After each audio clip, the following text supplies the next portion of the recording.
बच्चों, बहुत दिनों बाद एक बार फिर से मैं आप लोगों के साथ जुड़ गया हूँ।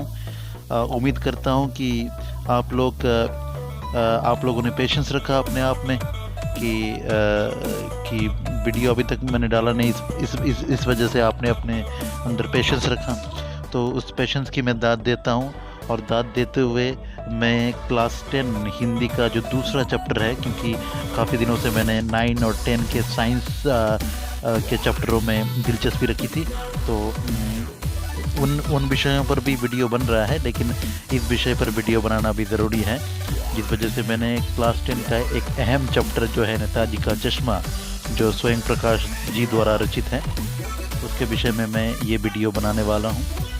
इस वीडियो में मैं डिस्कस करूँगा नेताजी का चश्मा पाठ को विस्तार से।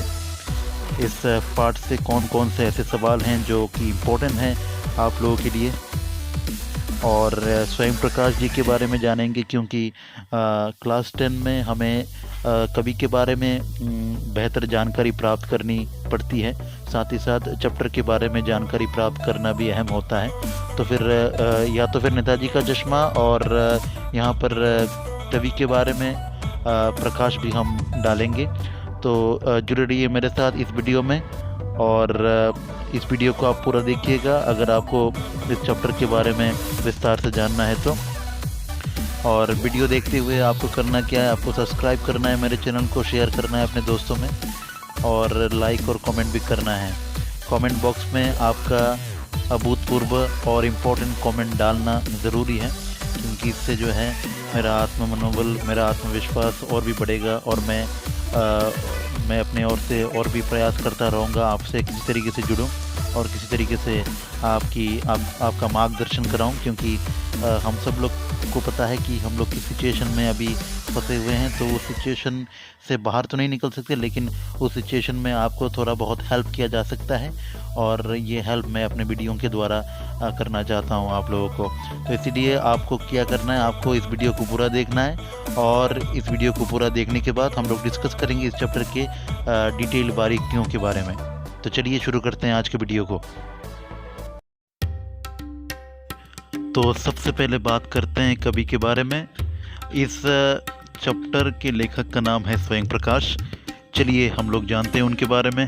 तो यहाँ पे साफ तरीके से दर्शाया गया है कि स्वयं प्रकाश का जन्म सन 1947 में इंदौर मध्य प्रदेश में हुआ। इंदौर जो कि मध्य प्रदेश में है, वहाँ पे उनका जन्म हुआ सन 1947 में।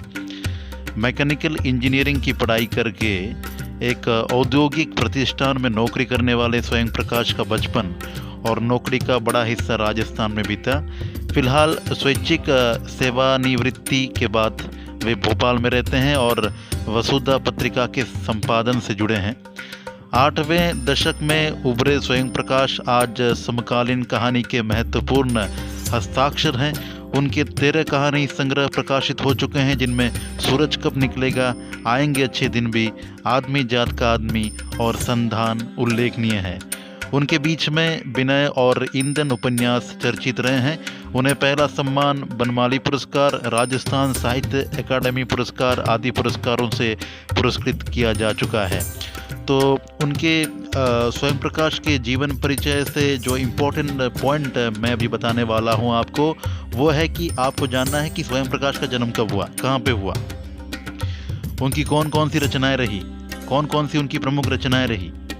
साथ ही साथ उनकी रचनाओं में हमें क्या नज़र आता है। उनकी रचनाओं में हमें देशभक्ति नज़र आती है। देशभक्ति के भाव उनकी रचनाओं में साफ तरीके से देख सकते हैं हम लोग। तो उस विषय में हमें पता चलता है। तो एक तो उनके जीवन परिचय से हमें उनके जीवन परिचय को पढ़ने के बाद हमें पता चलेगा कि उन्होंने काफ़ी जद्दोजहद किया अपने ज़िंदगी में स्वाधीनता प्राप्त करने के लिए।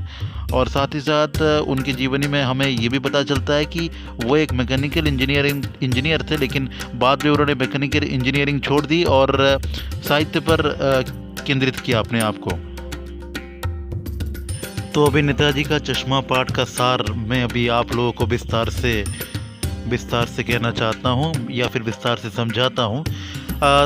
सबसे पहले क्या होता है, कस्बे में सुभाष चंद्र बोस की प्रतिमा लगती है। एक कस्बा होता है जिसमें सुभाष चंद्र बोस की प्रतिमा लगती है, ठीक है। तो उस विषय में अभी जानते हैं पहले। हालदार साहब कंपनी के काम से उस कस्बे में से गुजरा करते थे। कस्बा छोटा था, अधिकतर मकान कच्चे थे। एक नगर पालिका भी थी। लगता है उस पालिका ने कभी कस्बे के मुख्य बाजार के चौराहे पर नेताजी सुभाष चंद्र बोस की संगमरमर की मूर्ति लगवा दी होगी। संगमरमर यानी सीमेंट से बना हुआ, ठीक है। मूर्ति देखकर लगता था कि जैसे वो मजबूरियों के कारण किसी स्थानीय कलाकार से बनवाई गई होगी। शायद कस्बे के एकमात्र स्कूल के ड्राइंग मास्टर मोतीलाल ने उस मूर्ति को 1 महीने में बनाकर पटकने का वादा किया होगा। मूर्ति टोपी से कोट के दूसरे बटन तक ही थी। 2 फुट ऊंची ये मूर्ति बहुत सुंदर लग रही थी। मूर्ति को देखते ही दिल्ली चलो या तुम मुझे खून दो का नारा याद आने लगता था। अभी जो दूसरा पॉइंट है इस कहानी का वो है मूर्ति के चश्मे का रहस्य। मूर्ति में सरकंडे के नेताजी के उस सरकंडे वाले मूर्ति में एक चश्मा भी लगा हुआ रहता था, जो चश्मा ओरिजिनल चश्मा होता था। अभी वो चश्मा क्या है और क्यों लगा हुआ रहता है उस विषय में जानते हैं। हालदार साहब को आते आते मूर्ति की एक बात खटकती थी। नेताजी की आंखों में चश्मा नहीं था, यानी संगमरमर का नहीं था।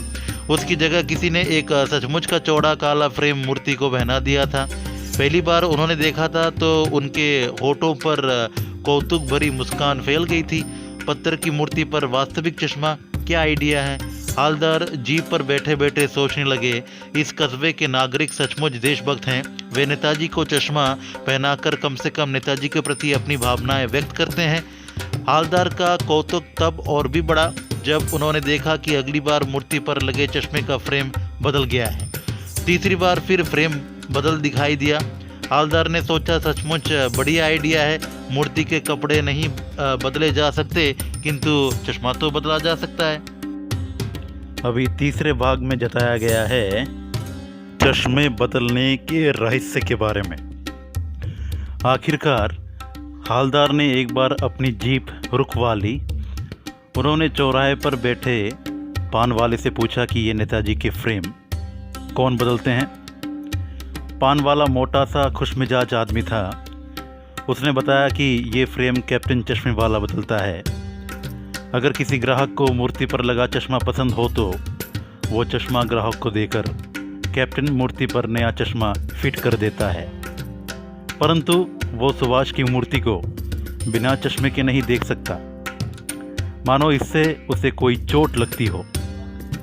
हालदार ने पान वाले से पूछा कि मूर्ति का ओरिजिनल चश्मा कहाँ गया। पान वाले ने हंसते हुए बताया कि उसे मास्टर बनाना भूल गया। हालदार साहब ये सुनकर द्रवित से रह गए। उनका अनुमान सही निकला। ये मूर्तिकार सचमुच कस्बे का अध्यापक था। लगता है वो 1 महीने के कम समय में मूर्ति बनाते बनाते चश्मे के बारे में कुछ तय नहीं कर पाया।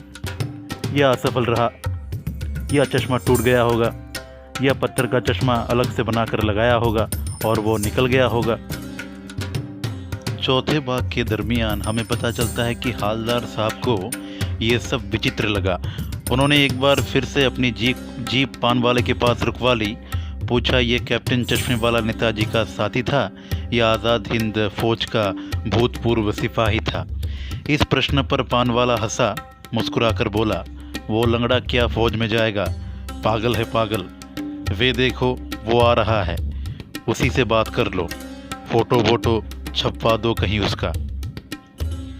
हालदार साहब को एक देशभक्त का ऐसा मजाक अच्छा नहीं लगा। मुड़कर देखा तो एक बेहद बूढ़ा मरियल सा लंगड़ा सिर पर गांधी टोपी और आँखों पर काला चश्मा लगाए आ रहा था। उसके हाथ में एक छोटी सी संदूकची और दूसरे हाथ में बांस पर टंगे बहुत से चश्मे थे। पता चला कि वो फेरी लगाकर चश्मे बेचता है। हालदार पूछना चाहते थे कि फिर इसका नाम कैप्टन कैसे पड़ा, परंतु ना तो पान वाले के पास फुर्सत थी, ना जीप के ड्राइवर के पास। उस दिन के बाद कई 2 साल तक लगातार वे आते जाते मूर्ति की ओर देखते रहे। कभी चश्मा गोल होता, कभी चौकोर, कभी लाल, कभी काला, परंतु कोई ना कोई चश्मा होता ज़रूर था। 5वें भाग में बताया गया है कि एक बार ऐसा हुआ कि मूर्ति के चेहरे पर कोई भी चश्मा नहीं था। उस दिन पान वाले की तथा चौराहे की सारी दुकानें बंद थी। अगली बार आकर उन्होंने पान वाले से पूछा, इस बार मूर्ति पर चश्मा क्यों नहीं है?